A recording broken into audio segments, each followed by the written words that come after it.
If you could be any glyph, which would you be and why? That's a difficult question, but maybe an accent, because I love accents and I have one and everybody's missing it.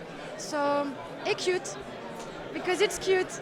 I would be a question mark because it always stands at the end of a question, and questions are more interesting than statements. Why would I want to be a glyph? That's such a boring thing. You're always the same and just people do things to you.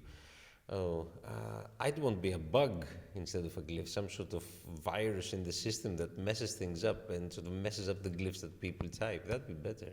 Excellent. Yeah. It messes up the lowercase g that many everything. People probably wants to be. Yeah. Okay, good. You got away with this question. You frequently speak in conferences and almost never on the same topic and very rarely with the same slides. Yes. Do you have a lot to say? Well, I hope I have a lot to say. I try never to speak on the same thing and put all my slides online so that I refresh myself and also force myself to rethink the things I'm doing. I don't like the idea of redoing stuff because then that means that my ideas didn't change and didn't evolve from 6 months ago.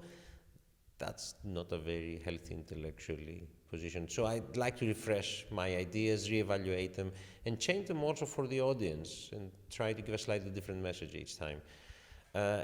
It means that every time I give a talk, it's never the best it could be because it's almost always the first time it's being done. So ideally, I would then redo it again. But that also explains why I never give these talks to my students at Reading, because that's a different kind of audience. The talks at the conference are more like you're addressing a larger audience. When you're a small group, you have discussions. So you've actually never given the same talk twice in conferences? I don't think I've given the same talk twice, no. It's very time-consuming. Yes, it is, yeah, it is. That explains the black circles on my eyes in conferences, yeah. You're very sensitive to others. Thank you. You're welcome. And what I'm thinking about is the situation of type crits, either in Reading or even here. You have a sense of, you get the feelings from the participants. And although you're not being mean at some point, you probably can see that people are reacting, they're either happy or they're disappointed or they're kind of scared. So how does it affect you and how do you even treat these sessions? Yeah, I feel terrible in the type crits. Especially if you're with your regular students, they get to know you and they're used to your language and expressions and they know that you're talking about the design and you're trying to see it as part of an ongoing dialogue. But if you have a one-off crit like we had yesterday, that's really difficult because that person doesn't know how you speak, doesn't know that you're trying to get them to see certain things, and it might be taken as being very harsh. So I'm extremely self-conscious. I still do it because I think I need to say these things. If you have things to say about something, then it's good. It's good enough because then you can have things to observe and can see the patterns emerging and can help them see what they need to change. If you're faced with something and you have nothing to say, then that's bad because then you don't know where to start. I agree. And then sometimes do you see, like, I don't know, the eyebrows get a bit tight from the one you're giving the crit to, or do you notice these things? You're always trying to be sensitive to the other person, how they react, their body language and so on. But at the end of the day, it's not about the person.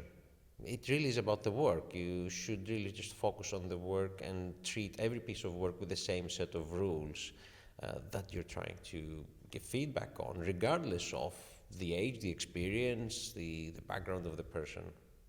Because I think that the situation in itself is very exposed for the person who's getting the crit, not because it's in front of you, but because there is a lot of people around and they're looking, hearing. I think you're very right. These public crits are often quite stressful for other people because they are in front of an audience and they expose a part of themselves by showing their work.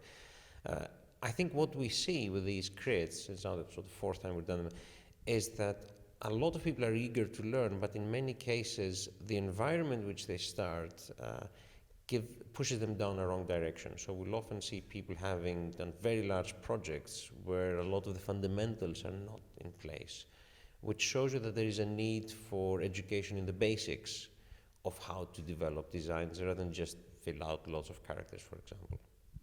And yesterday you had the crit with Vic and Jean-Baptiste, Yeah. and did you have did you agree on everything, on all the typefaces and your opinions? Hopefully we don't agree on everything, because then the people who is getting the crit can see that there are different opinions and different ways of looking at things. So the bits where we do agree might be more fundamental truths about the design, and the bits where we might disagree might be points of interpretation, and they have to make their own choices. What would be the bottom line? What you would like the ATypI attendees to take home from these sessions? Well, hopefully new ideas about work people do and how people work, but also a lot of questions. So areas where they want to find out more, investigate more, maybe start doing their own research into how they work, so combining research and practice. And I treat research as a very open matter of just asking questions about how you do things, being reflective, and then contributing back to the community, because this is a very active community. So it's a community based on sharing and discussion, of integrating the younger members of the profession into the more established network and helping people become part of that community forward. So if the people for whom this is the first ATypI can imagine themselves next year submitting a proposal, that's a great thing.